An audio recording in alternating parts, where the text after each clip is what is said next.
Burn-out de famille, c'est notre sujet de jour et donc Émilie va nous en parler.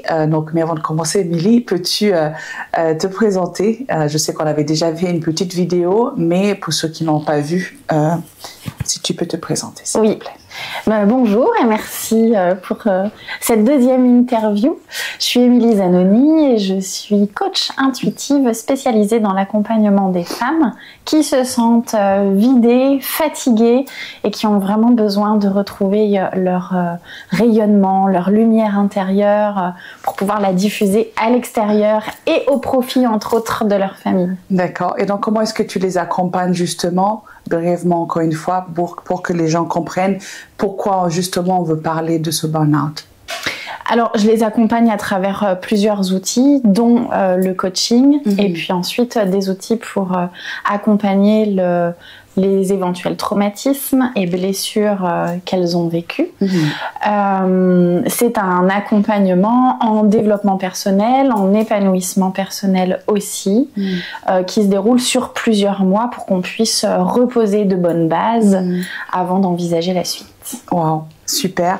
Et donc, comment est-ce que tu es arrivée justement parce qu'avant tu étais enseignante, comment s'est fait cette reconversion et qu'est-ce qui a provoqué justement ce changement-là?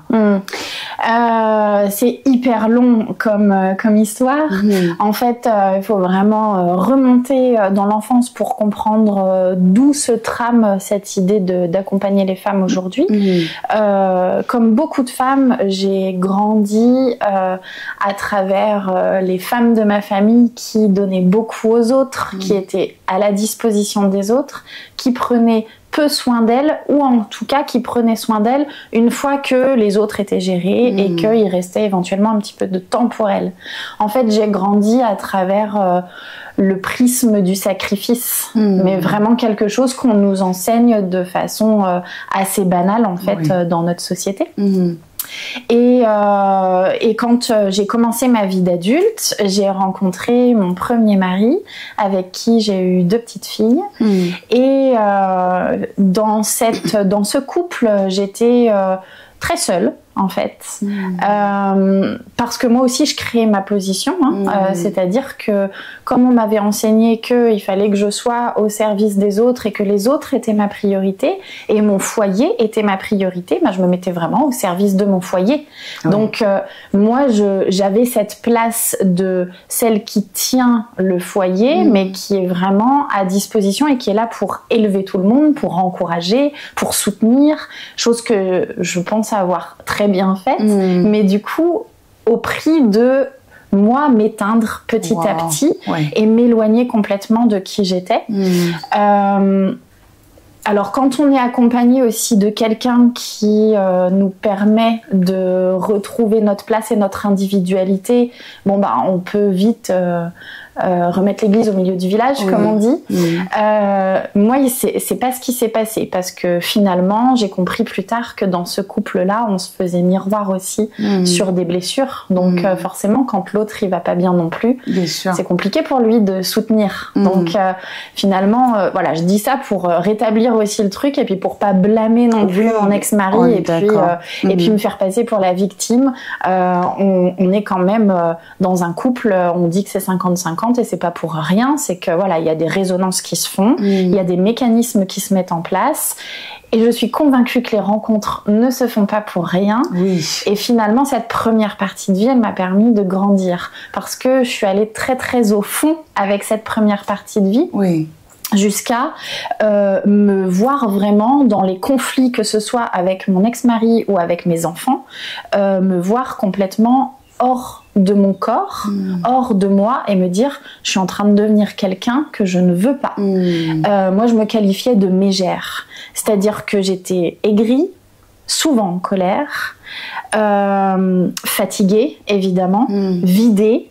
Je me sentais pas comprise parce qu'à chaque fois que je demandais du temps pour moi, c'était oui, mais on me faisait culpabiliser, hein, donc le petit coup de fil pendant une sortie, même pendant une réunion, t'es où, tu rentres à quelle heure, etc. Qui fait que au bout d'un moment, on prend plus de temps pour soi parce que c'est plus possible en fait, on n'est jamais tranquille. Et puis moi aussi j'instaurais ça, ça me faisait tellement culpabiliser de prendre du temps pour moi que derrière il fallait que je redouble d'attention à la maison, donc c'était complètement déséquilibré. Oui, complètement. Wow.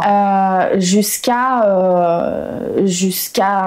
ce que je décide vraiment un jour de prendre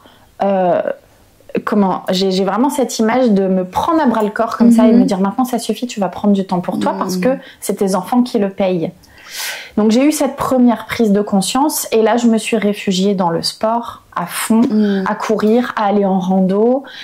Mais comme j'avais un mari qui était peu présent parce que beaucoup occupé par sa vie professionnelle et ses passions, du coup quand moi j'avais une petite fenêtre pour sortir, lui se retrouvait aussi seul à la maison avec les enfants, ce qui fait qu'on passait plus du tout de temps en famille.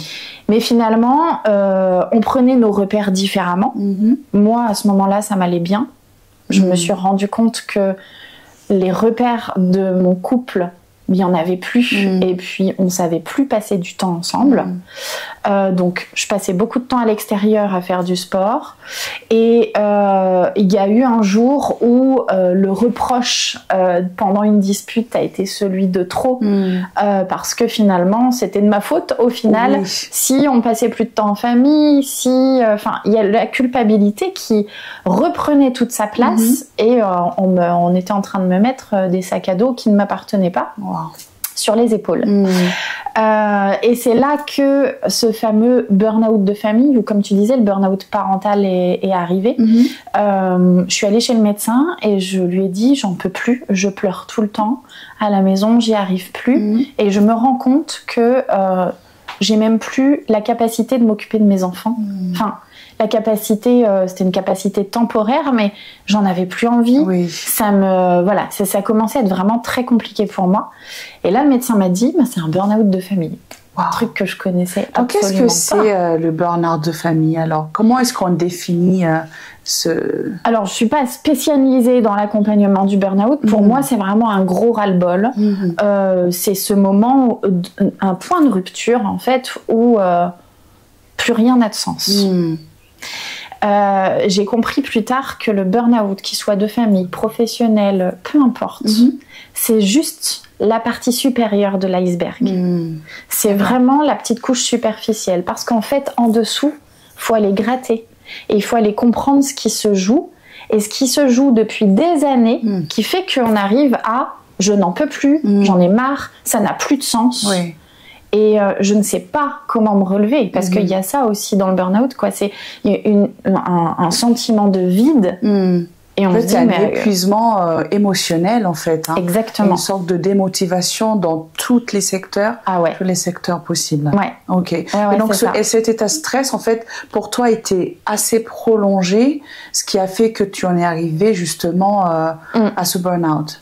D'accord. Alors, j'ai eu de la chance, finalement, parce que j'écoute quand même mon corps, j'écoute quand même ce qui se passe, et au moment où je me vois comme une mégère, au moment où je me reconnais pas et où du coup en quelques jours je décide d'aller chez le médecin et il me pose le diagnostic, j'étais pas non plus dans l'état de burn-out où on est au fond du lit pendant des mois, et parce qu'on peut atteindre ce stade-là, et où on n'arrive plus à se lever.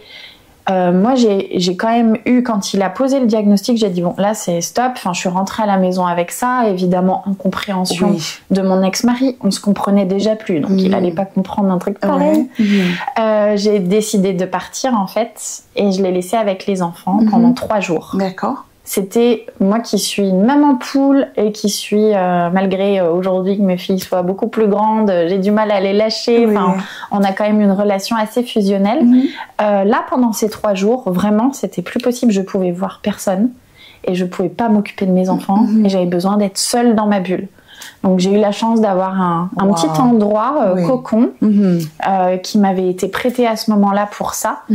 Et derrière, j'ai pu prendre des décisions, et la décision de me séparer. Après, c'est notre histoire de couple, et surtout de me réparer. Donc d'entamer une phase de déconstruction avant de pouvoir me reconstruire et me retrouver. Parce que c'était ça le deal. Hein. Wow. Donc, pour toi, les causes étaient justement ce couple qui n'allait plus pendant des années, manque de communication. Mais d'après toi, y a-t-il d'autres causes qui pourraient justement mener à ça, la vie professionnelle, les relations un peu avec nos familles, hein, c'est-à-dire nos parents, Oui, nos amis aussi. Nos amis. Alors, pour parler de ce que j'ai vécu et que je constate aussi chez bon nombre des personnes que j'accompagne, c'est vraiment ce qui tourne autour du sacrifice. Donc cette idée que voilà, on doit être au service de l'autre, que si je suis au service de l'autre, je vais être acceptée, je vais être aimée. Donc là, on est en lien avec des blessures, des blessures d'abandon, des blessures de rejet. Et puis on retrouve souvent aussi le syndrome du sauveur, c'est-à-dire le besoin d'aller aider, enfin c'est même pire que ça, c'est pas aider, parce que aider c'est quelque chose de sain, c'est le besoin de sauver les gens, donc d'aller au devant des problèmes des autres, de se rendre méga disponible, et tout ça fait que finalement ça nous épuise parce qu'on est en quête sans arrêt d'être validé, d'être aimé, d'être accepté par tout l'entourage, qu'il soit professionnel, familial, amical, amoureux. On est vraiment dans une quête de « aimez-moi, acceptez-moi », au lieu de se valider déjà soi. Et moi, quand j'ai compris que j'avais passé 34 ans, je crois, de ma vie, sur ce fonctionnement-là, parce que c'est celui aussi qui m'a été inculqué petite, sans blâmer personne. Hein, nos parents, ils font comme ils peuvent. Bien sûr. Nos lignées ont fait comme elles ont pu aussi. Mais quand j'ai compris ça, je me suis dit, bah là, non, c'est pas possible. Il faut que... C'est pour ça que je parle d'individualité. Il faut vraiment que je me retrouve moi. Qu'est-ce qui a du sens pour moi? Quelles sont mes valeurs? Qu'est-ce que j'aime? Qu'est-ce qui me fait plaisir? Et puis, j'avais déjà des petites idées. La danse étant ma passion, je savais que c'était là au fond de moi. J'en étais déconnectée depuis quelques années, mais j'avais besoin de retrouver ça. Et puis surtout, de dire à partir de maintenant, il y a des choses qui vont être non négociables. Et que ça va passer dans ma liste de priorités. Au même titre que mes enfants sont dans ma liste de priorités. Oh, absolument. Et en fait, c'est une chose que je me dis moi-même très souvent, c'est que je prends toujours l'image d'une tasse qui est remplie d'eau.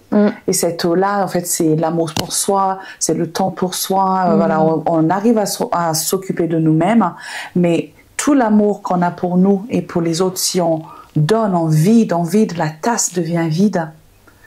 Et c'est là où, en fait, on arrive justement, je pense, à un burn-out de famille, ou ce qui mène au divorce, qui mène au conflit, etc. Donc, c'est très important, oui, justement, de s'occuper de soi. Oui, c'est clair. Donc, qui est le plus touché, d'après toi? Est-ce que c'est plus les hommes, les femmes, de ce que tu as vu, toi, avec ton expérience?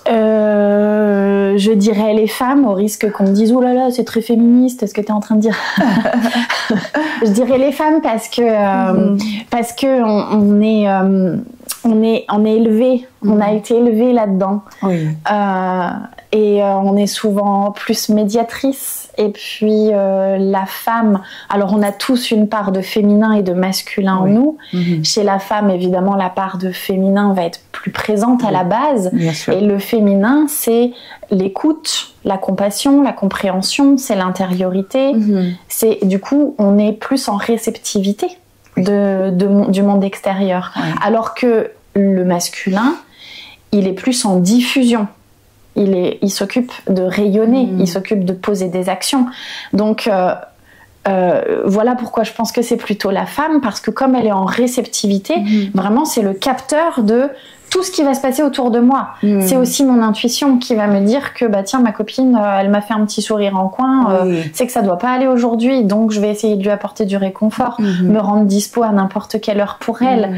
Mais derrière tout ça se cache ce besoin viscéral, mais vraiment, d'être aimé, d'être accepté, d'être regardé, d'être validé. Et voilà. Et ça prend sa source, évidemment, depuis l'enfance. Waouh.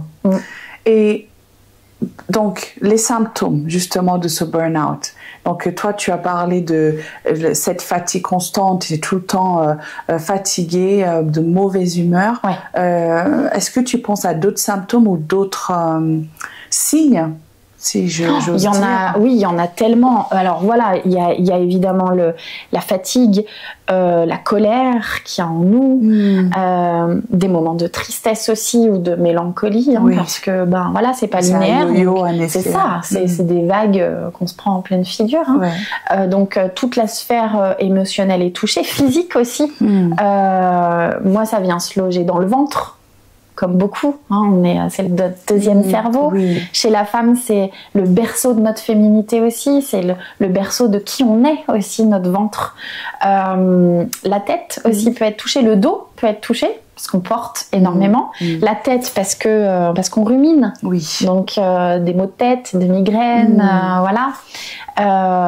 Ça peut se traduire aussi par des angines chroniques, parce qu'on ne dit pas assez les choses.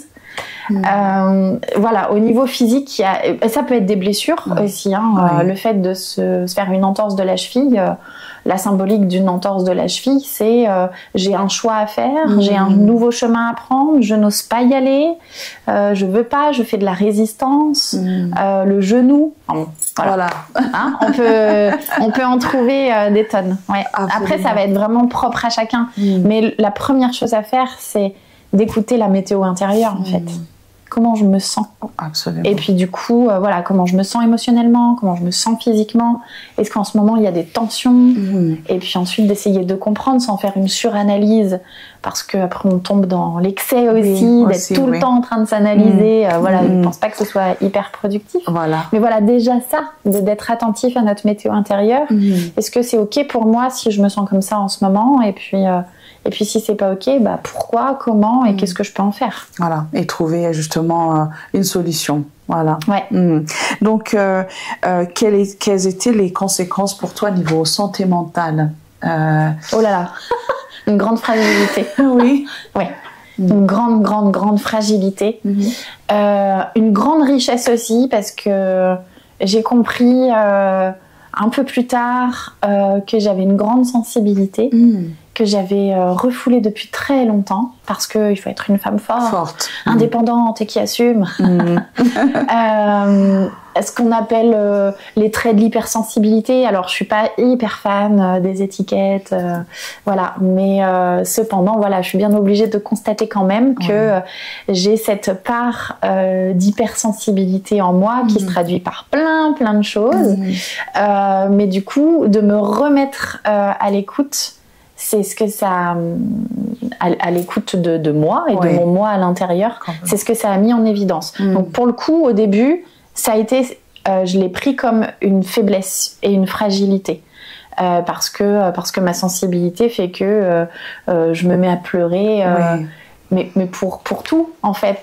Quelque chose de triste, évidemment, mais même un moment de joie, j'ai tout de suite les larmes qui montent d'émotion. Parce qu'aussi, dans ce grand moment de fragilité, quand j'étais dans une phase de déconstruction, mais en même temps de reconstruction trop rapide, tu sais, c'est ce moment où tu te dis, bon, bah voilà, maintenant j'ai pris la décision, je suis seule, j'ai les enfants, je vais prendre du temps pour me comprendre, mais j'ai quand même envie d'être déjà à l'étape d'après. Wow. Du coup, ce moment-là, il est méga fragile, parce que tu attires à toi des gens qui sont pas forcément bons pour toi, absolument, qui résonnent encore un passé que tu veux plus, mais toi, tu es en train de comprendre des trucs et d'être quelqu'un de nouveau. Mais en même temps, tu te sens encore attiré par ce genre de personnes. Et bref, ça donne des trucs hyper toxiques. C'est horrible. Complètement. Et donc, je sais qu'il y a aussi des personnes, en fait, qui ont des troubles de sommeil. Il y en a qui, peut-être, ils sont poussés au suicide. Donc, qu'est-ce que tu dirais, justement, à ces personnes qui... Ils n'ont pas le courage comme toi tu as eu, justement, de se dire, allez, je vais prendre 3 jours, je vais m'isoler, je vais trouver des solutions, je vais aller voir mon médecin. Quel conseil tu donnerais, justement ? Alors, déjà, c'est de se rattacher à son pourquoi.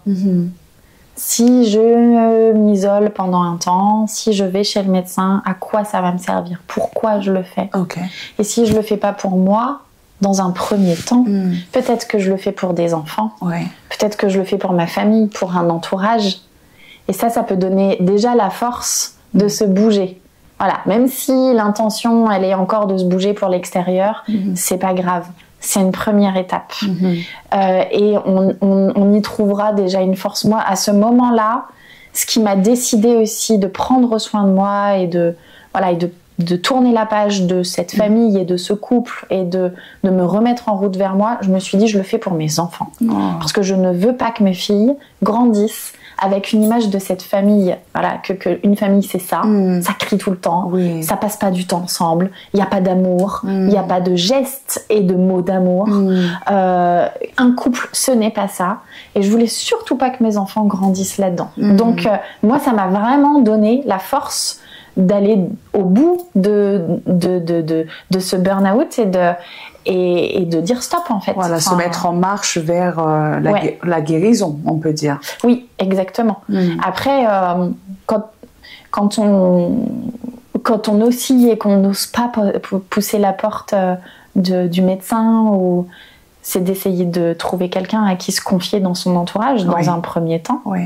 Mais je dis ça avec beaucoup de pincettes parce que notre entourage, il a beau être bienveillant et vouloir le meilleur pour nous, l'entourage parle quand même depuis ses peurs, ses limites. Oui. Donc si on confie à une personne, à une amie qu'on a envie de quitter la maison et qu'elle, sa plus grande peur, c'est que justement son couple se casse la figure, c'est ça. Elle va peut-être mettre des résistances et dire « Oh là là, mais fais surtout pas ça, réfléchis bien, etc. » Et là, ça ramène un engrenage. Donc, c'est pas mal de pousser la porte du médecin, d'un thérapeute, et puis d'aller prendre quelques billes, qu'on choisisse de se faire accompagner sur le long terme ou pas, mais au moins qu'on puisse avoir un regard extérieur. C'est hyper important dans ces moments-là. Wow. Et tu as mentionné tout à l'heure qu'il y a un moment, tu n'avais plus cette envie de s'occuper des enfants. Donc ça a créé justement, je pense, une sorte de distanciation physique, affective, non pas physique, mais affective avec les enfants. Comment est-ce que tu as su gérer ça et comment est-ce que tu as communiqué ça aux enfants pour qu'ils puissent comprendre pourquoi maman ne va pas bien? Alors ça n'a pas duré longtemps. Donc voilà, au bout de 3 jours... je les accueillais dans ce lieu qu'on m'avait prêté et on s'est occupé tout de suite à le décorer, à faire en sorte que ce soit notre petite maison de filles. Donc il n'y a pas eu une grande distance qui s'est installée dans la durée, même si ça a été 3 jours marquants pour elle quand même, à pas savoir, à dire moi j'ai envie de voir maman, ben non, maman elle se repose, pourquoi je peux pas voir maman quand elle se repose. Et quand je les ai eus après ces 3 jours, on en a parlé librement. C'est important qu'il y ait 0 tabou. Et ça, je m'attache à ça, et avec mes filles, on parle de tout, et il faut qu'on parle. Quand même savoir quelque chose, c'est que tout ce qui ne s'exprime pas s'imprime. C'est un truc, c'est une expression que tout le monde connaît, mais c'est vrai. Enfin, je le vois avec mes clientes quand on fait du transgénérationnel pendant l'accompagnement. Et tout ce qui ne s'est pas dit dans la famille se transmet par des traumatismes, par des symptômes, par des maladies. Absolument. Donc c'est important de libérer la parole. Absolument. Et je pense que la communication est très très importante en fait, parce que ça permet justement, comme tu disais, à notre entourage, aux enfants de comprendre, et ça devient en fait une leçon de vie aussi pour les enfants. Ça leur permet de dire ok, ça c'est bon pour moi et ça l'est pas. Donc bravo. C'est pas facile, hein. C'est pas facile, j'imagine. Ok. Et donc toi tu as fait la thérapie. Oui. Est-ce que tu peux nous en dire un peu plus quels étaient les bénéfices justement? Je me suis fait accompagner par une thérapeute. Je me suis d'abord tournée vers une psychologue parce que à l'époque, franchement, je connaissais que ça. Oui, ok. Voilà, j'avais très peu de connaissances dans ce milieu-là. J'ai fait aussi un peu de FT. donc technique de taping avec des circuits pour pouvoir réimprimer de nouvelles émotions en nous, réengrammer. Enfin voilà. Désolée pour les thérapeutes EFT qui regardent et qui en parleront beaucoup mieux que moi. Et puis ensuite par un coach aussi pour pouvoir passer à l'action. Disons que le travail psy m'a bien aidée. Bon, je me suis toujours intéressée à tout ça. Donc voilà, j'ai toujours une oreille qui traîne pour aller comprendre l'humain. C'est quelque chose qui me fascine. Mais le côté psy m'a permis de comprendre ce qui se jouait chez moi. Et du coup, le passé que j'avais mis en place et qui faisait que aujourd'hui, j'en étais là. Et le côté coaching m'a apporté du soutien, de la motivation, parce que l'automotivation, très franchement, ça dure qu'un temps. Ça dure qu'un temps. On est d'accord. Et du coup, de pouvoir remettre des habitudes en place et puis d'avoir quelqu'un qui botte un peu les fesses aussi et de reprendre goût et de pouvoir se questionner, mais vraiment se poser les bonnes questions et d'aller au fond des choses pour comprendre que les freins, ils sont là. Oui. Et qu'en réalité, il n'y en a pas du tout. Voilà, ça a été la deuxième partie de cette guérison, de cette reconstruction. Qui a duré combien de temps Qui a duré combien de temps Vraiment pour que je me sente bien, 3 ans. Waouh. Waouh. Pour que je me sente bien, c'est-à-dire que au bout de 3 ans, parce que pendant ces 3 ans, il y avait aussi l'envie de retrouver quelqu'un, évidemment. Sauf que j'ai pas attiré à moi, comme je disais, les bonnes personnes, avec des choses qui se rejouaient, des blessures entre nous, des attentes énormes envers l'autre aussi, que je portais toujours. Et en fait, au bout de 3 ans, je me suis aperçue que j'étais bien toute seule. Et là, je me suis dit, que je retrouve quelqu'un ou pas, en fait, peu importe. Moi, j'aime être seule, j'aime être chez moi seule, j'aime choisir, en fait, d'avoir du monde que je vois ou pas, mais je suis bien avec moi, toute seule. J'ai plus besoin d'aller chercher quelqu'un à l'extérieur. Alors là, c'est le bonheur. Exactement, exactement. Et en fait, c'est une chose que je dis toujours, c'est que il faut vraiment qu'on apprenne à s'aimer. Mais ça vient avec l'âge, je pense, avec les expériences de la vie qui nous apprennent à s'aimer. Et une fois qu'on s'aime, moi, je me considère comme un gâteau. Oui, c'est ça. Comme un gâteau. Donc, si quelqu'un vient dans ma vie, des amis, l'amour, peu importe, c'est vraiment juste la petite cerise sur le gâteau. Exactement. Sans cerise, le gâteau, il est bon quand même. Tout à fait. Donc... c'est exactement ça.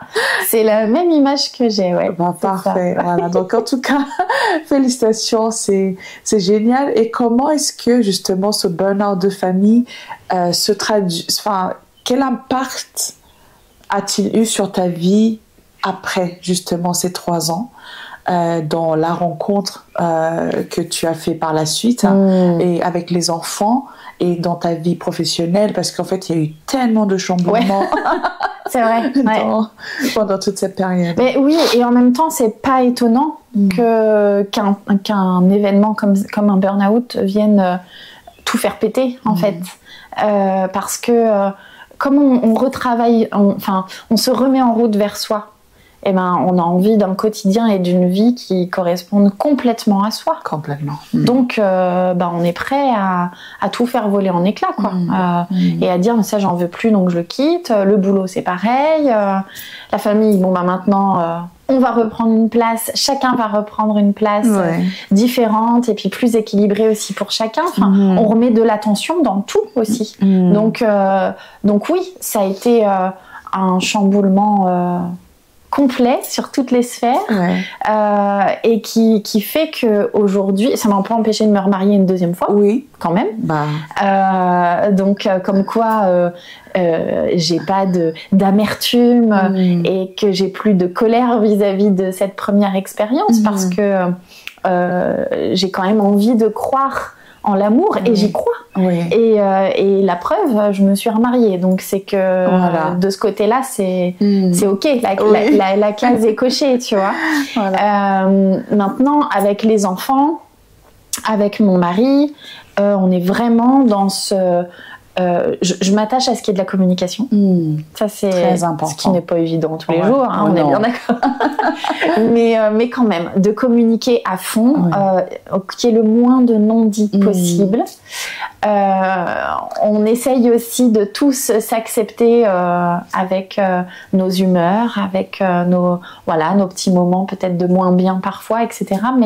Mais de pouvoir poser des mots, encore une fois, sur comment on se sent, ça permet aux autres d'entendre, d'accepter. Après, chacun est libre d'accepter ou pas, mais au moins d'entendre et puis de tolérer comment l'autre se trouve.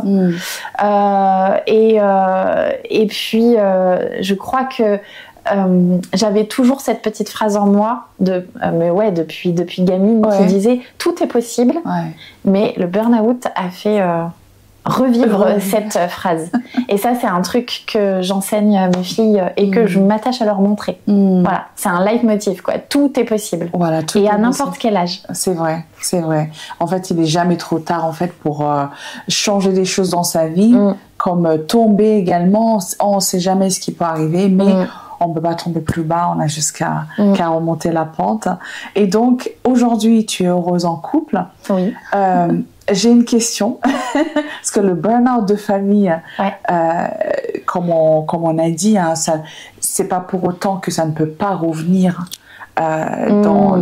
parce que voilà, la vie, elle est ce qu'elle est. On peut avoir du stress au travail, on peut se mettre la pression pour que nos enfants réussissent et ceci, cela, voilà. Donc, quelles sont les choses que tu ne veux plus autoriser dans ta vie pour éviter justement la rechute? Ouais, c'est ça. Voilà. Ouais. Oui, d'autant plus que j'ai eu une petite rechute, mais plus dans le milieu professionnel. En fait, ce qui m'a fait rechuter et du coup aujourd'hui que je ne veux absolument plus, c'est ce sacrifice. Ça, c'est la base. C'est-à-dire que maintenant, je pose mes limites, quel que soit le domaine. D'accord. Alors, c'est un petit peu plus compliqué dans la famille, mais je suis accompagnée de quelqu'un qui me dit, qui me pousse un peu et qui me dit ça suffit, maintenant, sors, prends du temps pour toi, etc. Quand il voit que j'ai un peu du mal à aller dans cette direction. Même si aujourd'hui c'est bien plus instauré. Mais ouais, ce sacrifice, ça c'est sûr, je n'en veux plus. Maintenant, je choisis. Je sais que j'ai le droit de dire non. Et c'est important de savoir dire non aussi. J'ai le droit d'affirmer mon point de vue. Ça ne fait pas quelqu'un de méchant de ma personne. Je pose mes limites. Je suis consciente de mon cadre aujourd'hui. Et voilà, il est là, mon cadre. Et du coup, j'ouvre la porte quand j'ai envie d'ouvrir la porte, en fait. Et je me laisse plus envahir. Complètement. Ne pas ignorer justement des choses comme la fatigue, ne pas chercher la perfection, parce que c'est vrai que... ça, c'est compliqué. De pas chercher la perfection. Ça va aussi après avec d'autres traits de personnalité et tout ça. Mais oui, c'est ça, c'est exactement ça. De plus chercher autant de perfection. L'entourage, il est fondamental aussi. Parce que même si c'est un retour à qui je suis et à revenir à mon individualité, on vit pas en ermite, on vit quand même avec sa famille, son entourage familial, amical, pro. On a besoin d'être entouré de personnes aussi qui sont dans la même vibes que nous, en fait. Complètement. Et c'est là que une des leçons après un burn-out, c'est de dire, maintenant, il va falloir que tu sois prête aussi à t'entourer des bonnes personnes pour toi. Et du coup, tu seras aussi une bonne personne pour eux, forcément, puisque ça résonne. Et à dire ciao aussi à des gens avec qui ça ne peut plus fonctionner comme ça. Donc, ça demande aussi de faire du tri et d'avoir le courage aussi de faire ce tri. Donc, pour l'entourage, comment aider ces personnes, ce qui n'est pas évident? Une fois qu'on a identifié que ça ne va pas, parce que souvent, quand une personne nous parle tout le temps des problèmes, on se lasse, on se dit, ok, encore un problème. Et quand on aime ces personnes pour éviter justement suicide ou dépression, ou, voilà, toutes ces choses négatives qui peuvent venir nous voler cette personne. Quel conseil tu donnerais justement à l'entourage qui ne sait pas par où commencer? Il y a plusieurs degrés. Évidemment que déjà l'écoute, c'est hyper important. Et d'aller prendre des nouvelles régulièrement aussi pour savoir comment la personne se sent, parce que quand on est dans c'est quelque chose que j'ai pas dit tout à l'heure, mais quand on est dans ces symptômes de pré-burnout finalement, ou de mal-être en tout cas, il y a un isolement qui se crée. Oui. On a un peu du mal à en parler. Enfin, on va pas crier sur tous les toits que ça va pas. Oui. Donc, on est avec tout ça. On s'isole. Et en plus, on se sent peut-être bête, on se sent peut-être pas à la hauteur. On se dit, mais c'est quoi mon problème? Pourquoi est-ce que moi, j'arrive pas alors que je vois tout le monde heureux? C'est qu'une vision, hein, on est bien d'accord, on n'est pas chez les gens.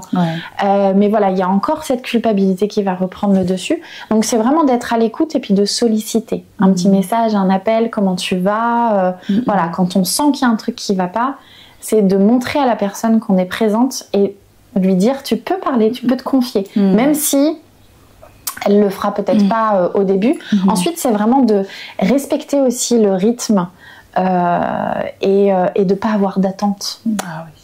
Tu vois, tout à l'heure je parlais d'être un sauveur ou d'être un aidant.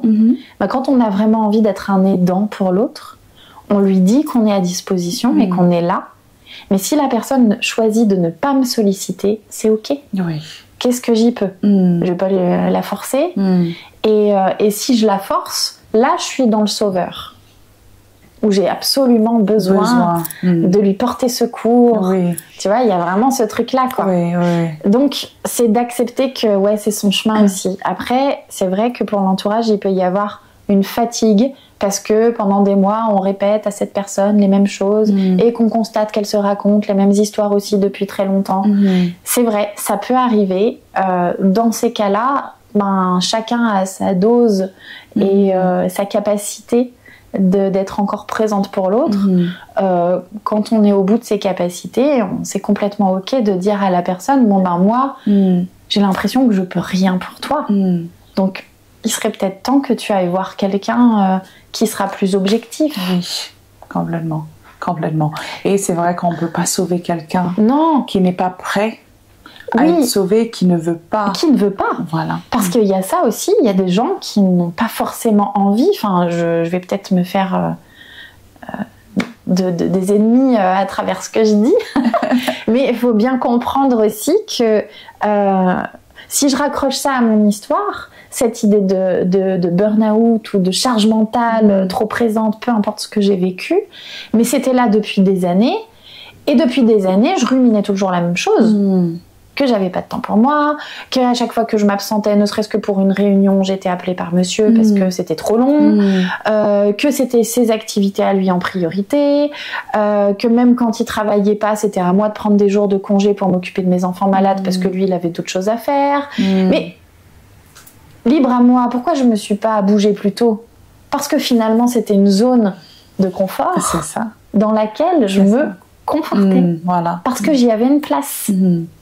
Parce que, voilà, je pouvais c'était devenu une normalité. Exactement.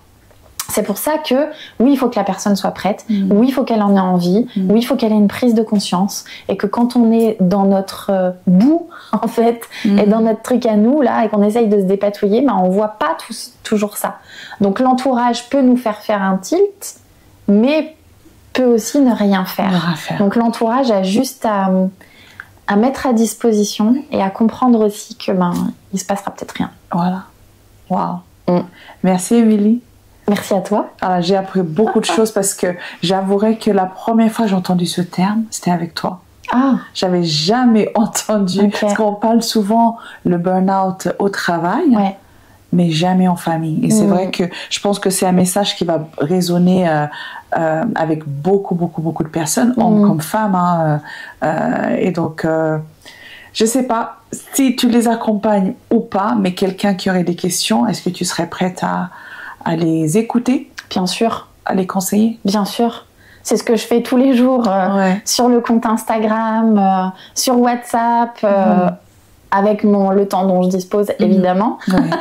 Il s'agit plus de donner le temps de façon indéfinie. Oui. Mais en tout cas, oui, bien sûr, elles peuvent me contacter.